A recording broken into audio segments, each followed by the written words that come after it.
All right, good evening, Kentucky. Good evening, all that are tuning in. Great to be back with you to answer some questions. Tonight, we are going to talk about some new specific policy that I think is critical for Kentucky. Candidly, I don't know of anything that we could talk about that is more important than what we're going to talk about tonight. We have been discussing the four pillars of the Keck game plan for months now, and the response has been incredible. One of those pillars, and I'm going to get right into it tonight, one of those pillars is public safety. We've talked about our commitment to law enforcement, our first responders, emergency service personnel, our commitment to veterans. We've also talked about school safety, and I don't think that there has been a more appropriate, tragic time than today than to make sure that we address this. Frankly, I'm saddened and I'm shocked that after a shooting that we just saw in Nashville, that there's not more discussion. And I'm done waiting to talk about solutions. So often after these incidents, we hear and we see finger pointing, blaming, and continued inaction. And that needs to stop today. And so we are announcing some new school safety initiatives, common sense plans to ensure that our kids are safer. Look, there is no perfect plan. There is no foolproof plan. But we have to do something to help keep our kids and educators and administrators safe.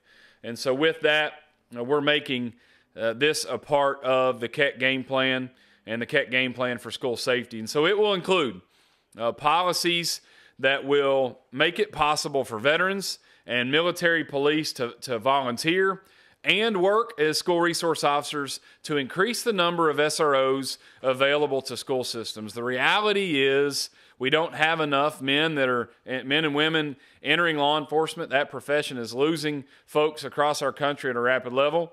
And we have people who have a lot of expertise, training, and passion for this issue, many of which would volunteer. Some will want to work, but wouldn't add to the burden of our retirement system. And so making it possible for veterans to do that. And as a part of this, we're going to ask for a custom training program to be initiated. The reality is that, vets who have given so much, left their families for so long, aren't going to want to go through the 16-week police academy. And so we don't think that they need to. We want to create a much shorter, likely something in the 4 to 6 week range, training protocol, including 1 full week of active shooter training. That training is out there and ready to be taught, and allow these veterans and military police officers, veterans, the ability to go through that training program so they can help keep our kids safe. We are calling for this to start as soon as possible. Our court security officials go through a 2-week training protocol. We're advocating for more than that, more substantial than that, but again, much shorter than the 16 weeks.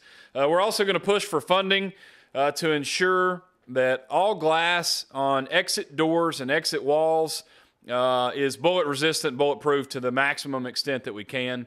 And then finally, install and utilize any video and security technology that we can on school campuses. I'm just seeing some notes come in. I may have misspoke. Existing training is 20 weeks, not 16 weeks. I apologize for that. Even more reason to shorten it and make it more available and more accessible for our veterans.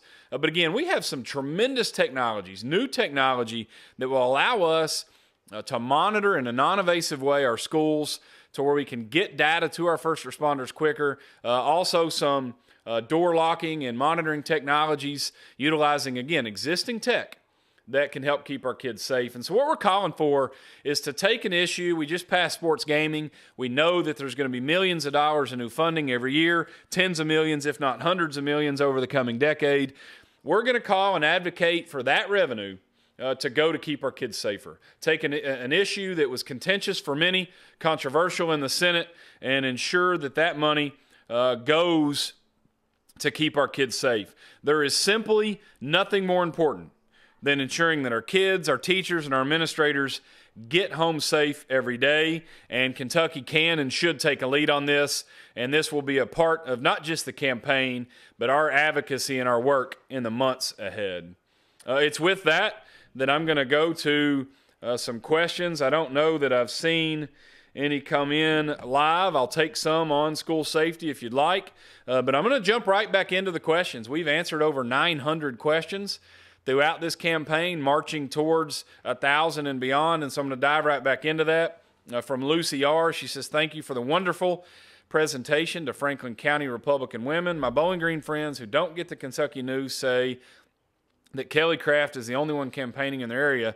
Maybe I should start there as well. Lucy, thank you for the question and the encouragement. We've been in Bowling Green a lot. Been in Frankfort, Scottsville, Franklin, and Scottsville as well. We'll continue to travel the entire state and share the Keck game plan. But again, thanks for reaching out. Ava says, tell me what you think about the woke generation.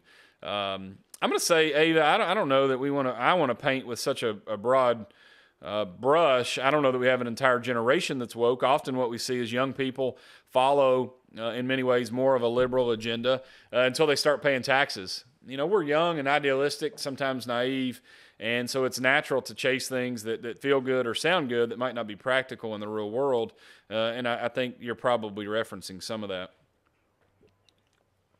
Lily says, just watched the debate and was impressed. Thank you. Was wondering how I feel about recreational marijuana.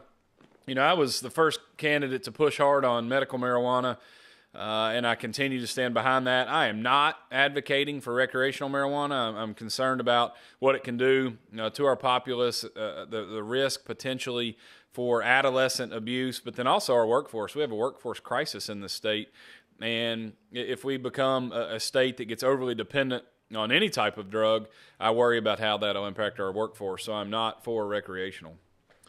David F. says, hi, Alan. It's great to hear from someone who proclaims their faith in Jesus and the Lord. I would also assume you believe all humans are created in the image of God. If you're elected governor, when will you support laws of equal protection for the preborn and abolish abortion in the state of Kentucky? Thanks for listening. David, I'll say thanks for the question. Right now, that's the law of the land. That is the case here, and I applaud the work of the legislature on their pro-life legislation. I would also go on and say that I want to push further. I want to make sure that Kentucky becomes the most pro-family state in America, not just the most pro-life state. I think we need to do more beyond birth to advocate for families and pro-family policy. Next question comes from, I see that a retired police captain was indicted and arrested a few days ago. Again, these questions come in over the last several weeks, so this is not exactly current, but this was last month. I know that he wouldn't be housed in his area, so he may have been moved for safety. However, I was met with a situation much like this in a small town. When I called the jail to see if he was bonded and just moved, I don't know where, but I'd like to know about his incarceration. He did get out on bond. We need to rally our people to stop circling the wagons when a government employee commits a crime. This comes from Lindsay. I think I talked to Lindsay, and no circling the wagons here. This was turned over to the state police immediately, and they took the appropriate action, and he was treated just like anyone else would have been. And so I'm proud of the efforts of our police department on this particular instance. Very proud. Michael M. says, Governor Beshear dissolved the Kentucky Board of Education on day one and reconstituted called the most qualified. This board has pushed culture issues over educational issues. I understand the legislature passed a bill to stop the dissolution of the boards without the approval of the legislature. So this board is there until they term off. What is your plan to replace the current appointees that time presents itself? I've said we're going to have a qualified blend of educators, parents, business folks, and just a diverse multi-generational board, but specifically people that have young people in the system and people with a lot of experience that I think broadly represent the values of Kentucky, which right now I'm not sure you see that on the board. And candidly, based on the work of the legislature, I would say it's an easy argument that our current commissioner and a lot of the board don't line up with the rest of the state. Natalie F. says, can you give a list of your campaign contributors? I know many voters would like to know who's backing you and what they stand for. Yeah, if you go to cref.kentucky.gov, kref.kentucky.gov, all donors are public, and I have a broad range of folks who have given anywhere from $5 or $10 to $2,000. I'm proud of the diversity that we have on our donor list, and candidly, I'll say it's probably the most non-establishment, non-political group you're going to see. People that believe in me, support me, have seen our movement in Somerset, business folks that want common sense leadership, and I'd love some more support. Thanks for the question, Natalie. Next one comes through. We've got 3 or 4 left, and then I'll take a peek at what's coming live. I like your idea on maternity leave. My opinion as a father of 2 and married to my wife, I wish women could be off for a full year and be paid, especially due to the high cost of living. 40-hour check isn't enough, especially if you want to do things. I work at Metalsa in E-Town. We make good money, but having 40% of my check taken and the Kentucky bonus tax isn't necessary. I don't think we should be taxed after 40 hours on account.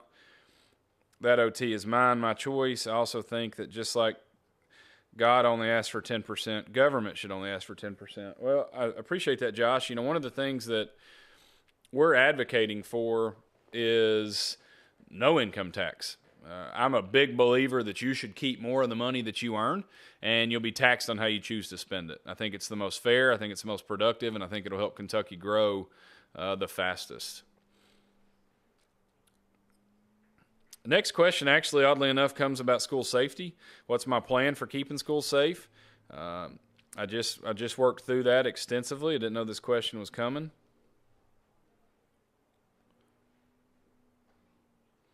Will you commit to making schools safer? Unquestionably. I certainly will, and we're going to lead the way on that. We're going to make sure that in this Republican primary we're talking about it. We're going to call on Governor Beshear to talk about it. Candidly, I think it's abhorrent that we're not.